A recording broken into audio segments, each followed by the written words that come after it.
Hello student, this is Aishwarya Sharma. हम पढ़ रहे हैं विषय गणित। विषय गणित में हम पढ़ रहे थे प्रायोगिक ज्यामिति यानी प्रैक्टिकल ज्योमेट्री। उसमें हम कुछ चीज़ें सीख चुके हैं। आज हम कुछ और नया सीखेंगे। उसके लिए हम करेंगे अभ्यास 14.3। आइए चलते हैं। देखिए, एक दिए हुए रेखाखंड के बराबर रेखाखंड की रचना करना। क्या कह रहे हैं? एक दिए हुए रेखाखंड के बराबर, यानी कि एक रेखाखंड हमें दिया हुआ है। जैसे ये हमें दे दिया रेखाखंड। रेखाखंड क्या होता है? Line segment. लाइन सेगमेंट क्या होता है भाई? लाइन सेगमेंट वो होता है जिसके दो एंड पॉइंट होते हैं, ठीक है ना। और उसकी जो लाइन, जो उसकी लेंथ होती है, लंबाई जो होती है लाइन सेगमेंट की, वो क्या होती है? वो हमेशा फिक्स होती है, ठीक है ना। तो आप उसको इंक्रीज कर सकते हैं ना, आप उसको डिक्रीज कर सकते हैं। तो अब हम क्या कह रहे हैं? रेखाखंड के बराबर, यानी कि कोई रेखाखंड हमें दिया हुआ है, उस रेखाखंड की रचना करना, ठीक है। इसके बराबर ही हमें एक और रेखाखंड बनाना है जिसे हम कहेंगे CD। तो उस रेखाखंड की हम क्या करेंगे? रचना। तो अब देखो यहाँ, मान लीजिए आप एक ऐसे रेखाखंड की रचना करना चाहते हैं जिसकी लंबाई एक दिए हुए रेखाखंड AB की लंबाई के बराबर हो। किसकी रचना करना चाहते हैं आप? जिस रेखाखंड की रचना करना चाहते हैं उसकी लंबाई दिए हुए रेखाखंड AB की लंबाई के बराबर हो। तो यह है ना AB के बराबर लंबाई। एक तुरंत और स्वाभाविक विधि यह होगी, क्या होगी, कि आप रूलर का प्रयोग करें। रूलर आपको पता है क्या होता है? स्केल, जिस पर सेंटीमीटर और मिलीमीटर के चिन्ह अंकित हों। तो या तो हम स्केल से यहाँ पे एक स्केल रखेंगे, स्केल रख के हम मेज़र कर लेंगे कि ये कितने की है। अगर AB हमारी 5 सेंटीमीटर है तो हम CD भी 5 सेंटीमीटर की बना लेंगे। या तो एक तरीका हमारे पास सिंपल सा ये है, या फिर क्या है कि उसे AB को माप लिया जाए, फिर उसकी लंबाई का प्रयोग करके एक रेखा CD खींच ली जाए। यही मैंने आपको बताया। एक दूसरी विधि क्या होगी? वह होगी कि एक पारदर्शक कागज का प्रयोग करके, ट्रेस पेपर आप लोगों ने सुना है ना, तो उसका हम प्रयोग करके AB को कागज के अन्य भाग पर अक्स लिया जाए। तो उसमें क्या होता है? उसमें ये होता है कि हमने इसके ऊपर एक ट्रेस पेपर रख दिया, इस लाइन के ऊपर एक ट्रेस पेपर, तो हमें क्या दिखाई देगा? ये लाइन हमें नीचे से ड्रॉ होती हुई दिखाई देगी। तो हम उस पर ऐसे ऐसे करके कुछ उससे प्रेस करते हैं हम, और प्रेस करने के बाद वो जो लाइन होती है वो कागज उस ट्रेस पेपर के ऊपर छप जाती है। फिर हम क्या करेंगे? एक प्लेन पेपर पे, यानी कि जिस पे कुछ भी बना हुआ नहीं है, वहाँ उस ट्रेस पेपर को रखेंगे, और रखने के बाद उसे फिर से प्रेस करेंगे। तो ये जो इसका अक्स होगा, यानी कि ये जो इसकी इमेज होगी, वो same to same as it is इस पर आ जाएगी। पर आपको ध्यान ये रखना है कि आपको जब इस इमेज को कॉपी करोगे, यानी कि, तो आपको उसे अच्छे से प्रेस करना है, और आपको देखना है कि आपने कोई पार्ट छोड़ा तो नहीं है, ढंग से कॉपी किया है या नहीं किया। उसके बाद उसे ढंग से ही प्रेस करना है, ये आपको देखना है बस। तो दूसरी विधि है एक पारदर्शक कागज का प्रयोग करके AB को कागज के अन्य भाग पर अक्स लिया जाए। ले लिया अक्स, परंतु उन विधियों में सदैव सही परिणाम प्राप्त नहीं हो सकते। क्यों नहीं हो सकते? वो इसलिए नहीं हो सकती क्योंकि आपको पता है कि अगर आपने हल्का सा यहाँ से छोड़ दिया, तो मान लो एक लाइन आपकी थी 7.2 की, जब हमने अक्स लेने के बाद लाइन बनाई तो वो खाली बनी हमारी 7 की। ऐसा हो सकता है।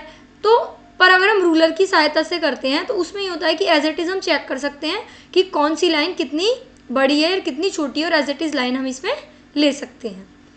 आइए आगे देखते हैं। अब देखो, हमारे यहाँ रचना के चरण क्या होता है? रचना के चरण मतलब स्टेप। एक और अच्छी विधि होगी कि रचना के लिए रूलर और प्रकार का प्रयोग किया जाए, ठीक है ना। यह रचना AB के लिए निम्न प्रकार की जा सकती है। अब कैसे? AB एक रचना दे रखी है, ये रही AB एक लाइन। अब इसकी रचना करनी है, हम कैसे करेंगे? स्टेप नंबर 1, चरण 1 को आप कह सकते हैं स्टेप। क्या क्या है चरण 1 का मतलब? स्टेप 1। रेखाखंड AB दिया गया है जिसकी लंबाई ज्ञात नहीं है। अब देखो, एक लाइन हमें दी हुई है, क्या यहाँ लिखा हुआ है कि 5 सेंटीमीटर की है, 4 सेंटीमीटर या 6 सेंटीमीटर? कुछ भी नहीं लिखा हुआ। तो इसकी लंबाई क्या है? इसकी लेंथ जो है वो हमें ज्ञात नहीं है, वो हमारे लिए प्रश्नवाचक है।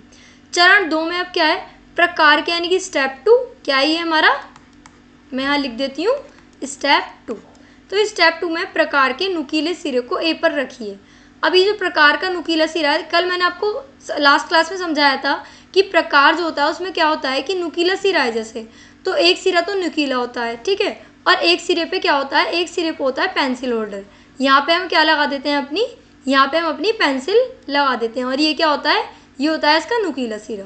तो अब प्रकार के नुकीले सिरे को, यानी कि ये वाला जो सिरा है, इसे हम रखेंगे A पॉइंट पर, ठीक है ना। अब पेंसिल को B पर रखिए, पेंसिल को कहाँ रखेंगे? B पर। प्रकार का फैलाव कीजिए। प्रकार हमने इस तरीके से फैला दिया, ये देखो यहाँ पे हमने प्रकार फैलाया। अब क्या करेंगे, प्रकार का फैलाव ए बी की लंबाई बताता है। तो अगर मैं इस प्रकार को यहाँ रख दूँ तो ये हमें बताएगा कि ए बी की लंबाई कितनी है। पर उस प्रकार अब फैलाव में भी आपको क्या ध्यान रखना है, आपको ये ध्यान रखना है कि उसका फैलाव आप कम या ज़्यादा अपने अकॉर्डिंग ना करें, जैसा वो है एज इट इज़ वैसा ही उसे रहने दें। तो उसके लिए आपको ये भी ध्यान रखा है कि प्रकार जो है आपका पूरा टाइट होना चाहिए, जिससे वो अपने आप ही फ्री होने के बाद ढीला, लूज या कहीं से टाइट ना हो सके।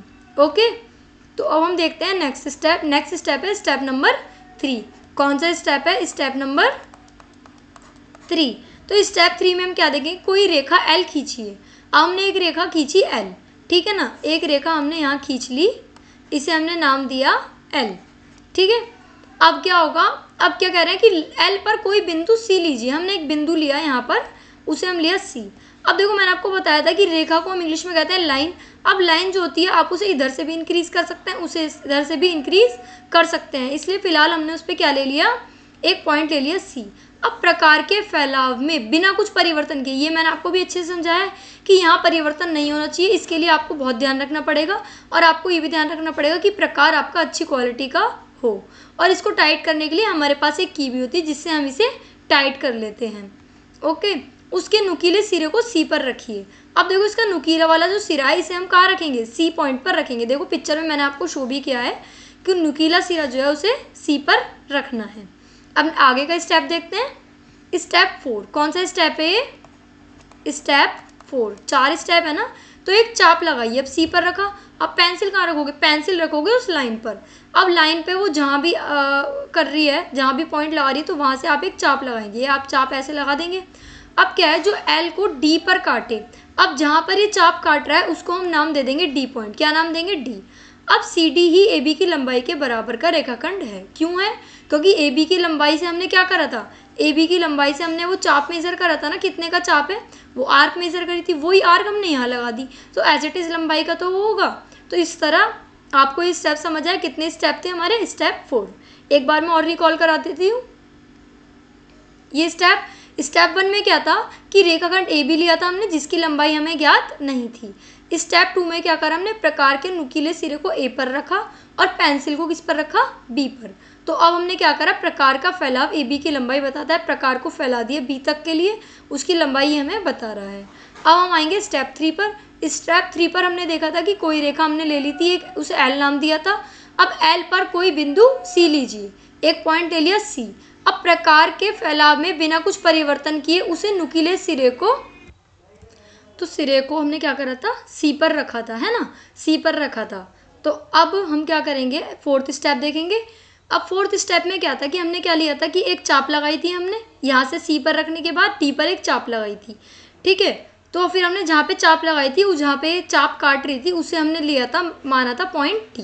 तो अब सी डी की ही ए बी की लंबाई के बराबर रेखाखंड है, ठीक है। तो मैंने आपको ये रिकॉल भी करा दिया है। अब हम देखते हैं अपना फर्स्ट क्वेश्चन। फर्स्ट क्वेश्चन में हमसे बोला है कि कोई रेखाखंड पी क्यू खींचिए। क्या खींचना है, रेखाखंड पी क्यू। अब बिना मापे हुए पी क्यू के बराबर एक रेखाखंड की रचना कीजिए। अब कह रहे हैं कि बिना मापे ही रचना करनी है। मापने पे तो रचना करना ईजी है कि पी और क्यू हमें दे रखा है, तो हम कैसे रचना करते, पी क्यू को रूलर की सहायता से हम क्या करते, पी क्यू को रूलर की सहायता से हम मापते। अब वो अगर रूलर पे आता कि 4 सेंटीमीटर है, तो एक दोबारा यहाँ रूलर रख के यहाँ पे 1 से लेके 4 तक का पॉइंट लगाते और फिर उसके बाद हम पी क्यू की ए बी की रचना कर देते। पर इन्होंने हमें एक कंडीशन रख दी है कि बिना मापे ही करनी है ये। तो ट्रेस के अकॉर्डिंग मैंने आपको बताया था कि कुछ ना कुछ मिस्टेक होने के चांस रहते हैं। तो अब देखो कैसे करेंगे, अभी जैसे लास्ट एग्जाम्पल में हमने करा सेम वैसे ही हम यहाँ पर करेंगे। तो रेखाखंड पी क्यू दिया गया है जिसकी लंबाई ज्ञात नहीं है, ठीक है। प्रकार के नुकीले सिरे को पी पर रखिए। प्रकार का जो नुकीला सिरा है उसे हम कहाँ रखेंगे, उसे हम पी पर रखेंगे, पी पॉइंट पर हमने उसे रखा। और पेंसिल को क्यू पर रखेंगे, और पेंसिल जो आएगी यहाँ उसे हम प्रकार में जो पेंसिल लगी हुई होगी ऐसा करके आएगी वो, उसे हम रखेंगे क्यू पर। प्रकार का फैलाव पी क्यू की लंबाई बताता है। ये जो प्रकार का फैलाव है, ये जो प्रकार का फैलाव आया है, ये हमें बताएगा पी क्यू की लंबाई, ये यहाँ से यहाँ तक का जो फैलाव आया है। अब 3rd स्टेप में हम क्या करेंगे, कोई रेखा एल खींचिए। क्या लेना है हमें, रेखा लेनी है एल। एक लाइन हमने यहाँ ले ली एल, ठीक है ना। तो एल हमने लाइन यहाँ ले ली। तो अब क्या है, लाइन लेने के बाद हम क्या करेंगे कि कोई बिंदु एल पर कोई बिंदु ए लीजिए। आप चाहे यहाँ से ए ले लो या यहाँ से ए ले लो, कहीं से भी आप ले सकते हैं। मैंने यहाँ पर एक बिंदु लिया ए। अब प्रकार के फैलाव में बिना कुछ परिवर्तन किए, अगर आपने परिवर्तन कर दिया तो फिर वो फैलाव जो है वो इसके अकॉर्डिंग नहीं रह पाएगा, अलग हो जाएगा। तो बिना कुछ परिवर्तन किए, ये बात सबसे इंपॉर्टेंट है, ये आपको ध्यान रखनी है। उस नुकीले सिरे को ए पर रखिए। जो इसका नुकीला वाला सिरा है, जिसमें पेंसिल है वो वाला नहीं, दूसरा सिरा जो है वो आपको ए पर रखना है। अब क्या कह रहे हैं कि एक चाप लगाइए जो एल को बी पर काटे। अब जो हमने ये सिरा रखा, फिर उसके बाद हमने एक चाप लगाई, यहाँ पे वो चाप लग गई। अब वो कह रहे हैं कि जहाँ पे ये काट रही है उसे हम नाम देंगे बी। ठीक है, इस प्रकार ए बी की पी क्यू की लंबाई का रेखा के बराबर रेखाखंड है। तो इसका मतलब पी क्यू जो है वो बराबर हो गया ए बी के। पर आप इसमें एक चीज़ ध्यान रखिएगा, इसमें आप ये मेज़र नहीं कर सकते कि पी क्यू और ए बी की लंबाई कितनी है, क्योंकि लंबाई को मेज़र करने के लिए आपको किसका प्रयोग करना पड़ेगा? रूलर का। किसका प्रयोग करना पड़ेगा? रूलर का, जिसे आप स्केल भी कहते हैं। ठीक है, अब हम देखते हैं अपना सेकंड क्वेश्चन। तो देखिए, यह है हमारा सेकंड क्वेश्चन। एक रेखाखंड ए बी दिया गया है, ठीक है, जिसकी लंबाई ज्ञात नहीं है। क्या दिया गया? A B. अब एक रेखाखंड पी क्यू की रचना कीजिए जिसकी लंबाई ए बी की लंबाई की दुगनी है। ये है ए बी। ए बी दिया गया है। अब ये कह रहे हैं कि ए बी दिया हुआ है, अब पी क्यू की रचना करनी है। किसकी रचना करनी है? पी क्यू की। अब कंडीशन क्या है कि पी क्यू जो होना चाहिए वो उसकी लंबाई ए बी की दोगुनी होनी चाहिए, यानी कि ए बी की दोगुनी। सपोज करो ये 5 है, तो ये कितना होना चाहिए? ये होना चाहिए 10, दोगुनी होनी चाहिए। ठीक है ना। अब देखो इसकी रचना हम कैसे करेंगे। स्टेप इसमें देखो कितने दे रखे हैं, 1 2 3 4 5 एंड 6। क्योंकि ये थोड़ा बड़ा क्वेश्चन है इसलिए इसमें स्टेप ज़्यादा हो गए हैं। देखो क्या है, पहला स्टेप तो हमारा सब में कॉमन होता है कि रेखाखंड ए बी दिया है जिसकी लंबाई ज्ञात नहीं है। ये कॉमन स्टेप है, सब में सेम ही ये आता है हमारा। अब क्या है, प्रकार के नुकीले सिरे को ए पर रखिए। और हम प्रकार के नुकीले सिरे को ए पर रखेंगे, पेंसिल को बी पर रखेंगे। इस प्रकार प्रकार का फैलाव हम देखेंगे कि प्रकार का फैलाव कितना है। ये भी ऑलमोस्ट कॉमन ही स्टेप है ना। अब क्या है, स्टेप नंबर 3, कोई रेखा एल खींचिए। क्या करना है, कोई रेखा लेनी है हमें। हमने एक रेखा लंबी सी रेखा ली और हमने एल रेखा हमने यहाँ पर खींच दी। ओके, अब कह रहे हैं कि कोई बिंदु पी लीजिए। अब मैंने यहाँ पे एक बिंदु लिया, उसे मैंने नाम दे दिया पी। अब प्रकार के फैलाव में बिना कुछ परिवर्तन किए उसको नुकीले सिरे को पी पर रखिए। अब प्रकार का जो नुकीला सिरा है उसे आप पी पर रखेंगे और पेंसिल को आप यहाँ रखेंगे। ठीक है, तो पेंसिल यहाँ से क्या लगाएगी? चाप। अब एक चाप लगाइए जो एल को आर पर काटे। अब ये जो पॉइंट जहाँ पेंसिल की नोक आ रही है वहाँ एक चाप लगाएंगे, उसे नाम दे देंगे हम आर। ओके, अब कह रहे हैं प्रकार के फैलाव में बिना कुछ परिवर्तन किए एक चाप लगाइए जो एल को क्यू पर काटे। अब लेकिन क्या करना है, अब प्रकार के नुकीले सिरे को यहाँ रखना है। रख दिया। अब फिर से एक चाप लगाना है, वो उसे यहाँ पर काटेगा। कहाँ रखना है? आर पे। पहले क्या रखना था? पहले रखना था पी पर, फिर कहाँ रखना था? फिर रखना था आर पर। ठीक है ना। तो अब आर पर, तो इसे हम नाम देंगे क्यू। क्या नाम देंगे? क्यू। तो हम कहेंगे अतः पी क्यू की वांछित रेखाखंड है जो ए बी की लंबाई की दोगुनी है। अब पी क्यू जो है वो ए बी की लंबाई की दोगुनी है। क्यों? क्योंकि देखो ए बी इतना है ना, तो ये पी आर में भी कवर हो रहा है, आर क्यू में भी ये कवर हो रहा है। 2 बार कवर हो रहा है। जब 1 और 2 बार कवर हो रहा है तो दुगनी लंबाई हो गई ना। ठीक है, तो अब देखो एक बार और स्टेप रिकॉल कर लेते हैं कि सबसे पहले फर्स्ट स्टेप क्या था हमारा कि रेखाखंड ए बी लिया जिसकी लंबाई हमें ज्ञात नहीं है। फिर सेकंड स्टेप में हम क्या करेंगे, प्रकार के नुकीले सिरे को ए पर रखा था हमने। ये देखो यहाँ पे रखा था ना, ए पर रखा था। फिर उसके बाद क्या है, फिर पेंसिल को बी पर रखेंगे। पेंसिल कहाँ रखेंगे हम? बी पर। अब प्रकार का फैलाव ए बी की लंबाई बताता है। कोई रेखा एल खींचिए। तो फिर हम क्या करेंगे, हम देखेंगे कि पी पर रखिए। अब क्या रखना है? पी पर हमें रखेंगे, फिर वो आर पे काटेगा। ठीक है ना। आर पे रखने के बाद क्या होगा, आर पे रखने के बाद आर पर उसने काटा, फिर हम आर पे रखेंगे और वो किस पे काटेगा? वो क्यू पर काटेगा। ठीक है, तो पी क्यू ही वांछित रेखाखंड है जो ए बी की लंबाई की दोगुनी है। देखो है नहीं है, यहाँ से यहाँ तक एक स्टेप ही हो गया, दूसरा स्टेप ही हो गया, तो ये इसकी क्या है? ये इसकी दोगुनी है। तो अब हमारा ये क्वेश्चन कंप्लीट हुआ, क्वेश्चन नंबर 2 कि एक रेखाखंड ए बी दिया हुआ है जिसकी लंबाई हमें ज्ञात नहीं है। और ये स्टेप मैंने आपको बताया था कि ये कॉमन स्टेप होते हैं, है ना। और ठीक है, ये सारे स्टेप ऑलमोस्ट ये भी कॉमन ही है। तो अब अब एक रेखाखंड पी क्यू की रचना हमने कर दी जिसकी लंबाई ए बी की लंबाई की दोगुनी है। So what did we learn today? तो आज हमने फाइनली क्या सीखा? हमने सीखा कि ए बी की एक लंबाई हमें दी हुई है, अगर ये हमें लंबाई दी हुई है ए और बी, ठीक है, तो इसके बराबर अगर हमें एक और लंबाई का रेखाखंड खींचना है तो हम कैसे खींचेंगे? पहला स्टेप क्या था हमारा? पहला स्टेप हमारा था कि नुकीले सिरे को इस पर रखना है, ए पर, सब ठीक है, और दूसरे सिरे को किस पर, पेंसिल को किस पर रखना है? बी पर, ठीक है। पहला स्टेप ये था कि ए बी की लंबाई, एक ए बी रेखाखंड दिया है जिसकी लंबाई हमें ज्ञात नहीं है। दूसरे स्टेप में हम लिखेंगे कि ए पर प्रकार का नुकीला सिरा रखिए, ए पर क्या रखना है? नुकीला सिरा ए पर, और दूसरा सिरा पेंसिल का किस पे रखना है?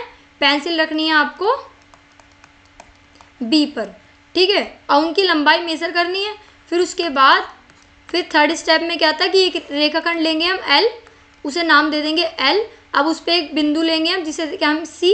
अब सी बिंदु पर प्रकार का नुकीला सिरा रखेंगे और दूसरे से यहाँ पर एक आर्क लगा देंगे, और ये जो आर्क लगाएंगे इसे नाम देंगे डी। और ये वही वाली आर्क लेनी है जो ए बी की थी, वही चाप हमें लेनी है। अब हम कह सकते हैं स्टेप 4 में कि ए बी जो है, ए बी बराबर है सी डी के, ठीक है। और हम एक क्वेश्चन हमने ये भी देखा था कि एक ये दिया है हमें ए बी, और दूसरा वाला जो हमें लेना है वो ए बी का पी क्यू जो हमें लेना है, पी क्यू जो है वो ए बी का दोगुना होना चाहिए। यानी कि अगर ए बी और 3 है तो पी क्यू हमारा लगभग दोगुना, दोगुना का मतलब क्या है? 3 गुना, 2 गुणा ए बी, 2 गुणा ए बी, तो यानी कि 2 गुणा 3, यानी कि वो हमारा होना चाहिए 6 सेंटीमीटर। तो एक स्टेप हमारा ये हो गया, ठीक है। तो अब हमने ये सब कुछ सीखा। अब हम मिलते हैं नेक्स्ट क्लास में, तब तक के लिए थैंक यू।